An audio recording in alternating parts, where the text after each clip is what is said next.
Cara beragama yang baik adalah dengan cara mengikuti Rasulullah sallallahu alaihi wasallam, berpegang dengan sunnah beliau. Generasi yang pertama dari umat ini, para sahabat ridwanullah alaihim jami'an, tidak pernah keluar dari sunnah beliau.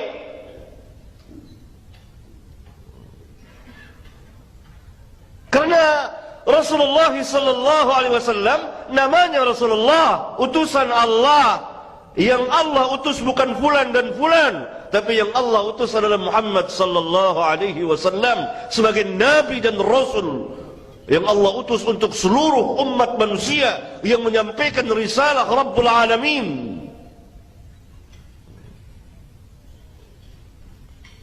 Karena itu wajib bagi manusia mengimaninya.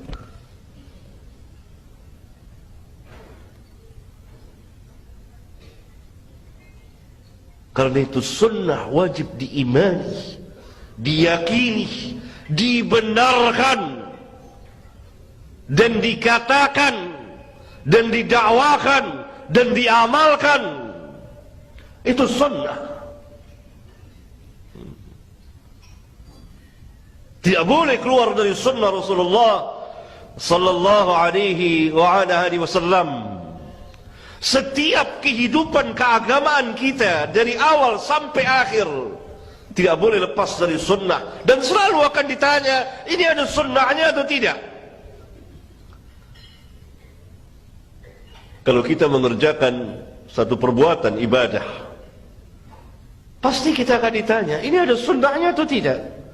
Kenapa saudara mengerjakan ini? Atau saudara mengucapkan ucapan, perkataan, zikir dan lain sebagainya. Ditanya, yang ditanya apa? Sunnahnya. Yang ditanya adalah berkaitan dengan Nabi Muhammad sallallahu alaihi wasallam. Tidak dikatakan ini ada sunnahnya dari kiai, tidak, enggak ada. Yang jadi Nabi adalah Rasulullah sallallahu alaihi wasallam. Kalau saudara meyakini satu keyakinan, maka saudara ditanya, apakah keyakinan diajarkan oleh Nabi Muhammad SAW? Saudara tidak ditanya, apakah keyakinan ini yang saudara yakini diyakini oleh Ustaz fulan, Kiai fulan? Tidak.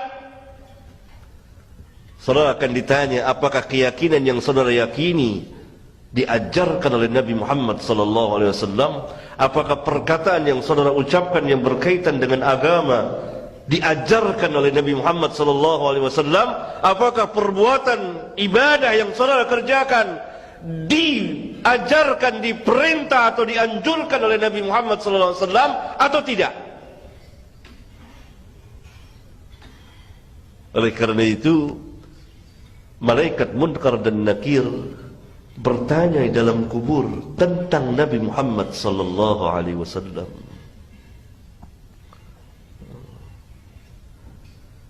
Semuanya berpulang pada Rasulullah sallallahu alaihi wasallam.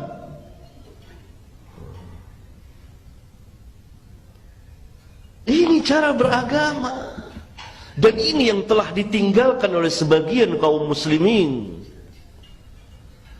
yang mereka ikuti bukan sunnahnya Rasulullah sallallahu alaihi wasallam, tapi sunnahnya nenek moyang, sunnahnya bapak dan kakek-kakek mereka, sunnahnya guru-guru mereka. Ini salah. Harus kita mengikuti sunnah Rasulullah sallallahu alaihi wasallam. Wajib kita mengikuti Nabi Muhammad sallallahu alaihi wasallam dalam beragama. Baru berubah cara dan sikap beragama kita. Dan pada saat itu Allah akan angkat dan muliakan kaum muslimin. Karena mereka memuliakan sunnah Nabi sallallahu alaihi wasallam. Orang-orang yang dahulu mulia karena mereka memuliakan sunnah Nabi yang mulia sallallahu alaihi wasallam.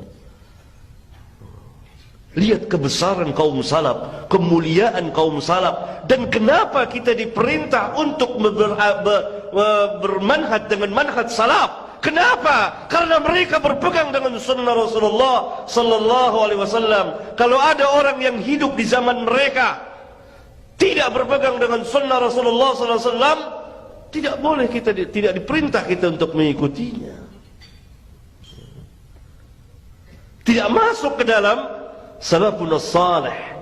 Karena itu dikatakan as-salafus salih, as-salaf yang salih. Mereka mulia, mereka besar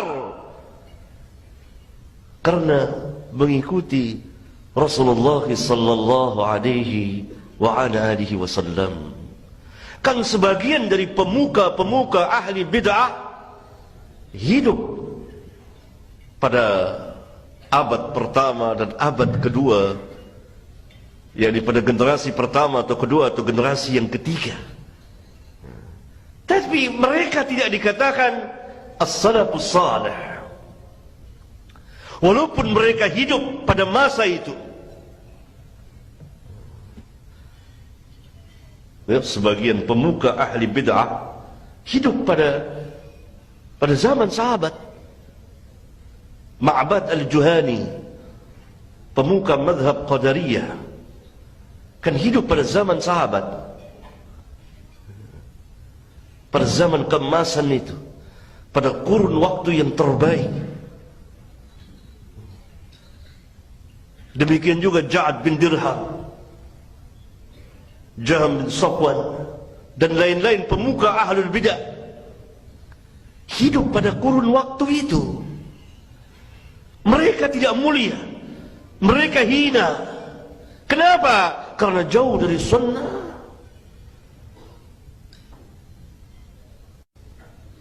Tapi para sahabat ridwanullah alaihim jami'an, dan tabi'in, dan atba'ut tabi'in, dan para pengikut mereka mulia, dan Allah muliakan mereka karena mengikuti sunnah Rasulullah sallallahu alaihi wa alihi wasallam. Kalau ada perbuatan sahabat misalnya, atau perbuatan tabi'in, atau perbuatan atba'ut tabi'in yang menyalahi sunnah, wajib kita mengikuti atau meninggalkannya? Wajib kita meninggalkannya, tidak boleh mengikutinya.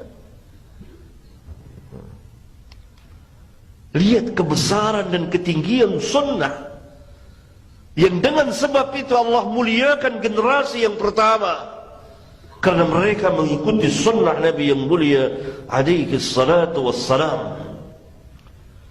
Para sahabat Allah muliakan karena mereka mengikuti Rasulullah, mengimani Rasulullah, mengimani segala yang dibawa oleh Rasulullah, dan mereka membenarkannya. Sadaqa Rasulullah sallallahu alaihi wasallam. Apa saja yang datang dari Rasulullah mereka benarkan. Tidak seperti kita yang pikir-pikir dulu, dibantah, dihujat itu setiap hari. Sebagian dari kaum muslimin yang fi qulubihim marad, di hati-hati mereka ada penyakit, mengkritik, membantah sunnah Nabi yang mulia alaihi salatu wassalam. Tambah sakit mereka, sakit hatinya, nifaq. Para sahabat taslim, apa saja keputusan Rasulullah, amat sangat menakjubkan para sahabat itu. Karena itu Rabbuna Azza wa Jalla memuliakan mereka, meninggikan mereka, dan Allah meridhai mereka. Kenapa Allah meridhai para sahabat? Saya kira ayatnya sudah tahu kita. Was-sabiquna al-awwalun minal muhajirin wal ansar walladzina ittaba'uuhum bi ihsan radhiyallahu anhum wa radu anhu. Apakah karena fisik mereka? Tidak. Innallaha la yanzuru ila ajsamikum wala ila suwarikum walakin yanzuru ila qulubikum wa a'malikum. Allah tidak melihat kepada bentuk rupa kamu, jisim kamu, tidak. Tapi Allah melihat kepada hati dan perbuatan kamu. Bukan karena fisiknya, tapi karena al-qalb, hatinya. Allah melihat hati para sahabat adalah sebaik-baik hati manusia pada zaman itu. Sesudah generasi para nabi dan rasul, Karena Allah memilih Rasulullah SAW dari yang selainnya. Allah memilih para sahabat dari yang selain mereka. Karena hati mereka hati-hati yang baik. Dan amal mereka. Allah meridhoi mereka karena mereka, ketaatan mereka, keimanan mereka.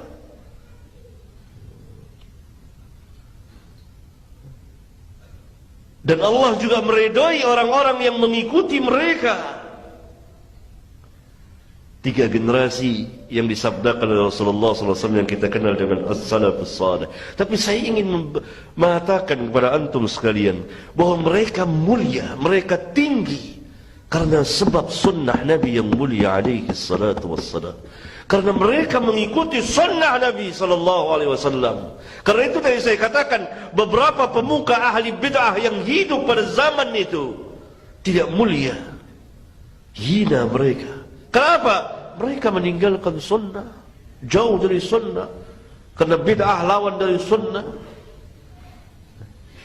Contoh lain lagi, kalau ada perkataan seorang sahabat yang menyalahi sunnah, tidak boleh kita mengikutinya. Wajib kita tolak. Karena itu Al-Imam Malik pernah mengatakan setiap manusia secara mutlak, sahabat ke tabi'in, atba'ut tabi'in, boleh diambil perkataannya dan boleh ditinggalkan, kecuali pemilik kubur ini, sambil menunjuk ke kubur Rasulullah SAW. Tidak boleh ditinggalkan, wajib diterima. Setiap manusia boleh diambil, boleh ditinggalkan, kecuali Rasulullah sallallahu alaihi wasallam.